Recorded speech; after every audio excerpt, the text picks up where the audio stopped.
Praise the Lord. இன்றைய பலப்படுத்தும் வார்த்தை சங்கீதம் 27வது அதிகாரம் 1வது வசனம். Psalm chapter 27 verse 1. கர்த்தர் என் வெளிச்சமும் என் இரட்சிப்புமானவர். The Lord is my light and my salvation. ஹல்லேலூயா.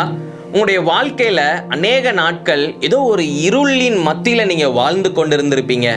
கர்த்தர் உங்களுடைய வாழ்க்கைக்குள்ள வந்து உங்களுக்கு வெளிச்சமாக இருந்தார், அப்படிதானே? அவர் உங்களுடைய வாழ்க்கையில ஒரு வெளிச்சத்தை கொடுத்தார். எல்லா இருள்ல இருந்து உங்களுக்கு ஒரு விடுதலையை கொடுத்தார். உங்க வாழ்க்கையில இருந்த பாவ அடிமைத்தனத்திலிருந்து உங்களுக்கு ஒரு விடுதலையை கொடுத்தார். சாபத்தின் பின்னணியிலிருந்து உங்களுக்கு ஒரு விடுதலையை கொடுத்தார். வியாதியின் பலவீனத்திலிருந்து உங்களுக்கு ஒரு விடுதலையை கொடுத்தார்.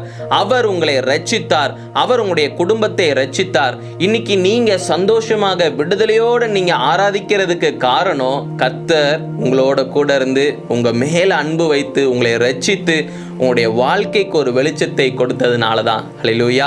அப்போ நம்ம கர்த்தருக்கு நன்றி செலுத்தணும். கர்த்தாவே, என்னுடைய வாழ்க்கையில ஆண்டவரே, நான் ஆண்டவரே ஏசப்பா ஏதோ ஒரு இருள்ல வாழ்ந்து கொண்டிருந்தேன். சந்தோஷம் இல்லாம, சமாதானம் இல்லாம, எங்க நான் போகணும்னு சொல்லி தெரியாம, பயத்தின் மத்தியில, டிப்ரெஷன் மத்தியில வாழ்ந்து கொண்டிருந்தேன்.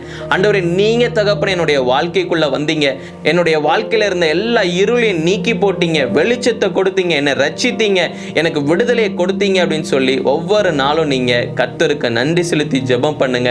இன்னும் அநேகர் இப்படிப்பட்ட சூழ்நிலைகளை அவங்க இருக்கிறாங்க. அநேகர் பாவத்தின் அடிமைத்தனத்தில் இருக்கிறாங்க. அவர்களுக்காக ஜெபம் பண்ணுங்க. கர்த்தர் அவங்களுடைய வாழ்க்கையும் ரட்சிப்பார். ஹல்லேலூயா.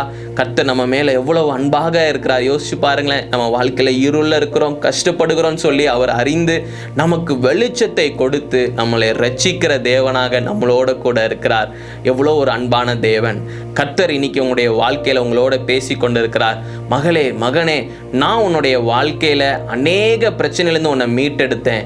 இனி நீ எந்த ஒரு காரியத்திலையும் சிக்கி கொள்ளாதன்னு சொல்லி கர்த்தர் உங்களோட பேசுகிறார். அப்போ இந்த நாள்ல இருந்து கர்த்தருக்காக வாழ உங்களை அர்ப்பணிங்க. பாவ காரியங்களை விட்டு விலகுங்க. நிச்சயம் கர்த்தர் உங்க வாழ்க்கையில உங்களை உயர்த்துவார். உங்களுக்குன்னு ஒரு நல்ல எதிர்காலத்தை வச்சிருக்கிறார். கர்த்தர் உங்களை உயர்த்தி உங்களை ஆசீர்வதிப்பார். நாம எல்லாரும் கண்களை மூடி செபிக்கலாம். எங்களை நேசிக்கிற நல்ல தகப்பனே, கர்த்தாவே, பிள்ளைங்களை ஆண்டவரே இயேசுப்பா, நீங்க தகப்பனே இருள்ல இருந்து ஆண்டவரே இயேசுப்பா பிள்ளைங்களுக்கு ஒரு விடுதலையை கொடுத்தீங்க, வெளிச்சத்தை கொடுத்தீங்க. ஆண்டவரே இயேசுப்பா எல்லாருக்கும் ஒரு விடுதலையை கொடுத்தீங்க. ஆண்டவரே இயேசுப்பா கூட இருந்து வழி நடத்துறீங்க. உங்களுக்கு நன்றி செலுத்துகிறோம் அப்பா. கனம் மகிமை எல்லாம் உங்களுக்கே செலுத்துகிறோம் அப்பா. எங்க மேல எவ்வளவு ஒரு அன்பான ஒரு தேவனாக இருக்கிறீங்க. ஆண்டவரே, உங்களுக்கு நன்றி செலுத்துகிறோம் அப்பா. தொடர்ந்து பிள்ளைங்களை வழி நடத்துங்க, பாதுகாத்துக்கோங்க. பிள்ளைங்களுக்கு அநேக காரியங்களை கற்றுக் கொடுங்கப்பா. நீங்க மாத்திரம் மகிமைப்படுங்க. இயேசுவின் மூலம் ஜெபிக்கிறோம் பிதாவே. ஆமேன், ஆமேன், ஆமேன். கர்த்தர் என் வெளிச்சமும் என் இரட்சிப்புமானவர். கர்த்தர் என்னோட கூட இருக்கிறார் என்று நீங்க ஒவ்வொரு நாளும் நீங்க விசுவாசத்தோட இருங்க. நிச்சயம் கர்த்தர் உங்க வாழ்க்கையில பெரிய காரியங்களை செய்வார். God bless you. Have a blessed day.